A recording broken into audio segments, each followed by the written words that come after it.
Hi everyone and welcome back to my channel wandering Indian foodie. Last vlog में आपने देखा होगा हम लोग गांव में थे और हमने जाट बाबा जी के दर्शन के बाद हम निकल गए थे मेरी बहनों के घर से मेरी मासी के घर के लिए। यहाँ पे आप ये मेरी भाभी हैं और मैं उनके किचन के बारे में उनसे क्वेश्चनिंग कर रही थी। वो मुझे कितने प्यार से सब एक्सप्लेन कर रही और थी। वो आप क्या है? हाँ, सिगड़ी से। सिगड़ी। हाँ, तो इस पे क्या बनाते हो? इमार दूध में जैसा गर्म हो जाए अच्छा। गर्म हो जाए सीख मारे तो लगे क्या खाद जब ये मेले चाय बना लिया गैस भी जाए जला के मेरे फिर मासी हमको लेके गई अपने खेतों में और हमें दिखाया उन्होंने क्या क्या अभी लगा रखा है। सबसे पहले हमने ये टमाटर का खेत देखा जो उनके घर के जस्ट बाहर ही था। अभी बहुत सारे टमाटर उन्होंने ऑलरेडी निकाल लिए हैं और जो कुछ बचे हुए हैं जो अभी कच्चे हैं वो लगे हुए हैं। कुछ अभी हाफ डन है वो हमें दिखा रही थी। तो बचपन में हम लोग बहुत तोड़ तोड़ के ऐसे खाते थे। नमक की एक पुड़िया लेके जाते थे खेतों में बैठ के टमाटर तोड़ के खाते थे बिकॉज पहले तो ये पेस्टिसाइड्स और ये सब का कोई इशू नहीं होता था। सीधा हम हाथ से तोड़ के सीधा खा लेते थे। तो बस वो हमें दिखा रही है बहुत अच्छे से कि अभी कैसे चेंजेस हुए हैं, हार्वेस्टिंग कैसे हो रही है, पानी कैसे अभी जा रहा है। हमें पहले जैसा सिस्टम नहीं है, अभी बहुत सारी चेंजेस हो गए हैं। तो वही वो मम्मी को दिखा रही थी कि कैसे कर रहे हैं आजकल। फिर हम थोड़ा और आगे आए और फिर हमने देखा ये अनियन के पौधे। ये भी हम लोग बचपन में बस सीधा निकाल के खाया करते थे, साफ़ करके धो के रोटियों के साथ ऐसे हाथ में से दबा के जैसे गाँव में खाया जाता है। और थोड़ा और आगे आए तो हमने ये देखा ये लहसुन के पेड़ हैं, गार्लिक के। इनका जो पौधा होता है ये इनका जो पत्ता होता है वो ज़्यादा स्ट्रेट एंड पतला होता है और जो अनियन का होता है वो थोड़ा राउंड होता है, हॉलो होता है इंटरनली। ये देखो यहाँ पे बैंगन के पेड़ भी लगे हुए हैं। ये देखो वाइट बैंगन ये आपको बाहर भी नहीं मिलेगा, एक्जॉटिक चीज़ें लगी रहती हैं गाँव में। और एक और इंटरेस्टिंग चीज़ जो मुझे शायद पहली बार ही पता चली थी ये है अनियन के बीज। पहले मुझे लगता था अनियन के बीज और कलौंजी आई थिंक सेम चीज़ है, बट वो दिखते सेम है बट शायद वो सेम चीज़ नहीं है। अभी मैं बहुत पूरी तरह से श्योर नहीं हूँ, बट जितना मुझे पता चला they are not the same thing.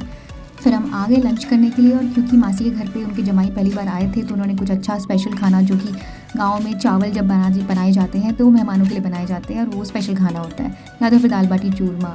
तो जो भी मीठा होता है उसका भोग लगाया जाता है, जो मेरी मासी तभी कर रही थी। अभी बस वो लोग ने चूल्हे पे मस्त रोटियां बनानी चालू की। पहले वो लोग गैस पे बनाने वाले थे क्योंकि उनको लगता है शहरों के लोग हैं तो उनके लिए गैस पे बनाना चाहिए। हमने एज़ यूजुअल जाके रिक्वेस्ट की थी प्लीज़ यहाँ पे भी हम वही खाएंगे, तो मतलब ही क्या है गाँव में आने का, हमें रोज चूल्हे की ही रोटी खानी है। तो मैंने मेरी मामी को लगा दिया कि आप ही बनाओ आज। तो चूल्हे की जो रोटी होती है ना उसका टेस्ट अलग ही होता है। वो सेम गेहूँ की रोटी आप गैस पे बना लो और आप वो चूल्हे की रोटी खा लो, दोनों में टेस्ट का डिफरेंस आपको लगेगा। थोड़ी मिठास पड़ जाती है एंड कोई आपको ब्लोटिंग, गैस, ये सब की बिल्कुल प्रॉब्लम्स नहीं होंगी। पहले के ज़माने में चकला और बेलन तो होते नहीं थे, तो ऐसे ही हाथों से वो लोग लोई भी बनाते थे और ऐसे ही कर करके उसको फ्लैट करके लंबी सी रोटी बनाते थे। अभी तो चलो वो एक हाफ वे करके देती हैं एंड बाकी का मेरी जो मामी है वो रोल करके बना रही हैं। और ये रही वो सिंपल बट द यमीस्ट थाली एवर। इसमें है रोटी, घर के आंगन से निकले हुए टमाटर की सब्ज़ी, चावल और दाल। क्या टेस्ट था मैं आपको बता नहीं सकती। ये मेरी मासी आ गई अलग अलग अपने खेतों से निकाल के चीज़ें देने के लिए हमको। गाँव के जो मैंने आपको शायद लास्ट व्लॉग में भी बोला था, उनके दिल अलग ही होते हैं यार। मतलब they are always like giving. उनके पास कितना ही होता है but they are always like ये भी ले जाओ, वो भी ले जाओ, ये भी बांध लो, वो भी बांध लो। सो उन्होंने बोला कि मैं नेक्स्ट टाइम कभी लेके जाती हूँ। फिर हम बस वहाँ से निकल गए। आपने आंधी तूफान बीच में देखा होगा, जो कि बहुत ज़्यादा यूजुअल है समर्स में, राजस्थान में कहीं पे भी आप जाओगे। बस फिर हम पहुँचे और हम लोग सीधे पहुँच गए क्योंकि शाम का वक्त था, अभी दूध निकालने का टाइम है। तो मेरी मामी गई और सीधे अपनी भैंस का दूध के लिए उन्होंने प्रोसेस अपनी स्टार्ट कर दी। लुक एट दिस क्यूटी भैंस, अभी मुझे विंक करने वाली है। या देयर इट इज़। बस फिर सब लोग के साथ हम लोग थोड़ा बैठे। गांव की शाम का भी एक अलग ही फील होता है, इतना सूदिंग एनवायरनमेंट हो जाता है, इतना अच्छा मौसम हो जाता है। जस्ट लुक एट दैट, ये समर्स है, evenings are just too good. फिर मैं बस अंकित को लेके गई आगे बाकी सब घरों में, मेरे बाकी सब मामा और मामियों से मिलवाने के लिए। यहाँ पे शक्ल पे दिख नहीं रहा है but he was so happy to be there. उसने तो जाते टाइम हमें बोला था हम थोड़ा दिन और रुक जाते हैं, यहाँ पे बहुत अच्छा लग रहा है। मेहमान नवाजी भी तो एक्स्ट्रा मिल रही थी उसको। बस फिर रात हो गई और मेरी फरमाइश थी कि मुझे बाटी खानी है, जो चूल्हे वाली बाटी।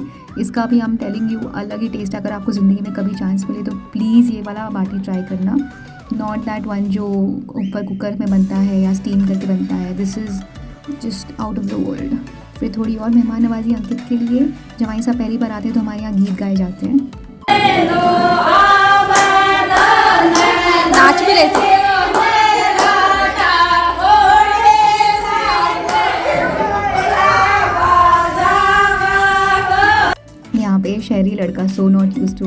एम्बेरस्ड बट अंदर से मज़ा तो इसको भी बहुत आ रहा था। और जब हम लोग वहाँ पे थे, वहाँ पे एक शादी भी प्लान थी, उसके फंक्शंस ऑन थे। और हमारे गांव में जब भी शादियाँ होती हैं तो हर दिन रात को, जब तक शादी के फंक्शंस चल रहे हैं, रोज़ रात को एक डीजे पार्टी तो होती है जहाँ पे सब लोग डांस करते हैं मिलके। Just look at this.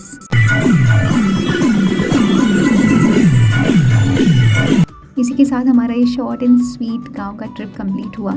हमारी शादी के बाद हमें इतना अच्छा वेलकम मिलेगा वो मैंने सोचा भी नहीं था। So it was a great trip, successful trip. ऐसे ही और ब्लॉग्स के लिए आप हमारे साथ बने रहिए। और चैनल को सब्सक्राइब नहीं किया तो प्लीज़ सब्सक्राइब कर लीजिए, बिकॉज मैं लेके आ रही हूँ बहुत सारे ट्रैवल व्लॉग्स जो मैंने बहुत टाइम से शूट करके रखे हुए हैं, मुझे अभी एडिट करके डालने हैं। सो जल्दी से मैं वो डालूँगी। So stay tuned and see you soon. Bye.